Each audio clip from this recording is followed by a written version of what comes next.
This is Dustin, owner of Ridgeline Aquatics. About a month ago, I was lucky enough to get my hands on a brand new saw that I've been using and loving ever since. So today, I'd like to discuss Inland's DB-100 diamond blade bandsaw. I'd like to discuss some of the unique features of the DB-100. I'd like to talk about the basics of setting it up, because it's pretty easy. I'd like to show off how this saw works in action. And finally, I want to talk about the customer service that I have received from Inland, because oftentimes customer service can be just as important as the product itself. So what do you get when you purchase the DB-100? Well, the first thing that I noticed is that this saw is incredibly small and lightweight. This is in large part due to how water is delivered to the saw blade. Our other saw uses a large basin below the saw to hold water. As the blade turns, it wets itself. Water then clings to the blade as it rotates upward. Inland uses a different approach. They place the water reservoir directly above the blade. Clean water is then applied to the blade directly above the cutting surface. A plastic screw is employed to pinch the tube and allows the user to adjust the flow of water to the blade. This method drastically reduces water spray and, probably more importantly, coats the blade with clean water. By not recycling old water, this helps avoid cross-contamination between corals. While this method does drastically reduce water spray, this is of course a wet saw, and so you should set it up in a water-safe location. So where does used water go? While a small amount will invariably end up pooling on your workspace, most of the water is funneled down below the saw and collects in the bottom of the housing, where it is funneled from the saw by an included flexible hose. To help clean the blade and funnel water to the correct location, a flexible leather wiper brushes the blade as it rotates. Care should be taken when installing this to ensure it only barely brushes the blade. The next feature that sets the Inland saw apart from the competition is the motor. This saw features a variable speed 1/6 horsepower DC motor. This allows the user to adjust the speed of the blade with a simple knob. Blade speed can be adjusted from 800 to 3400 rounds per minute. This is very useful for corals due to the varying thickness and density of coral skeletons. Generally, I find slower speeds good for thin, low-density skeleton, while faster speeds will make quick work of thick, denser pieces. The ability to adjust blade speed also helps protect against excess heat buildup that could further damage freshly cut tissue. This motor is almost completely encased in hard composite plastic and thus is completely protected from any water that might fall from above. Because the motor is protected and sealed for normal use, cleaning is a snap, and a quick spray of water cleans out any salt and debris. Of course, the motor is by no means watertight and should never be submerged in water. I find the small footprint and lightweight especially useful when I need to move the saw for cleaning.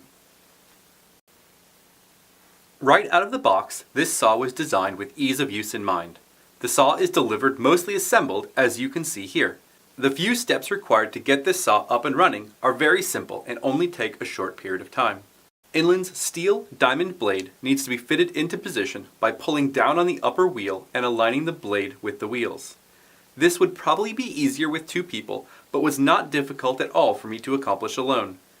Due to the self-tensioning springs, you will not have to worry about adjusting blade tension, which is a welcome feature. The only adjustment that might need to be made is to the alignment of the upper wheel. This is done simply by rotating a thumb screw while watching the tracking of the blade. The wonderfully large workspace is installed easily enough with 4 nylon screws. A blade guide is then dropped into position to hold the blade steady while you make cuts. The water delivery system was much easier to set up than I imagined it would be. Installing the drip guide is as simple as aligning it and tightening 2 thumb screws, and the water reservoir simply drops into place behind the upper blade wheel. The only difficult part was attaching the flexible tubing to each piece.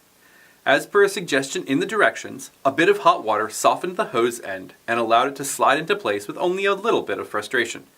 I always hate working with flexible tubing, but this was actually pretty painless. The leather wiper was a bit of a pain to install, and I would probably suggest putting it in place before you install the saw blade. It fits snugly into a little gap in the plastic housing. You will definitely need to crimp the leather in order to fit it into place. Install the blade, and from there adjust the wiper so that it barely touches the blade as it rotates.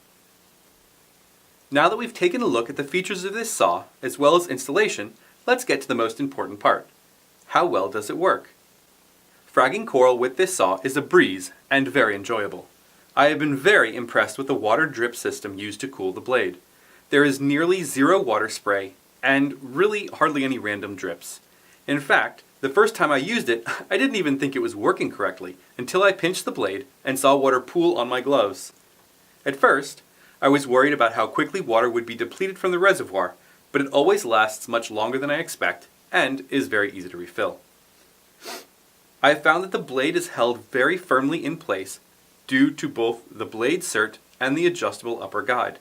This allows for very precise cuts and is a welcome change from our previous saw, which was a little less stable. As I mentioned previously, a simple knob allows the user to adjust blade speed. Depending on skill and preferences, individual users will enjoy this feature to varying degrees. I have found it to be very helpful, but others just set it to the highest speed and go from there.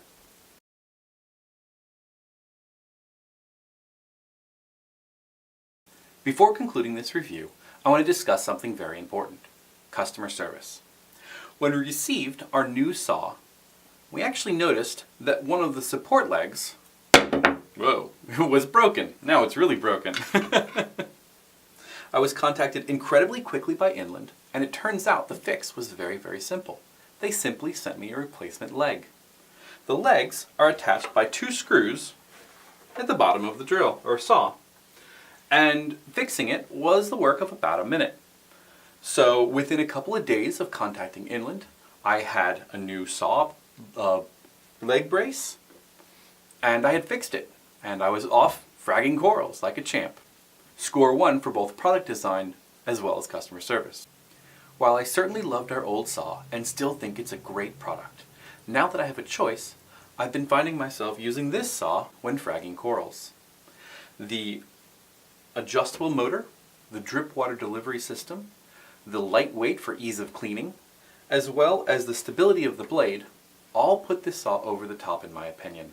While I've only been using it for a little under a month, provided it holds up to the wear of time, don't worry, I'll leave a comment here if it doesn't, I would strongly recommend this saw. Hopefully this video was helpful. Until next time, this is Dustin from Ridgeline Aquatics. Be sure to check out our website at www.ridgelineaquatics.com. Happy reefing!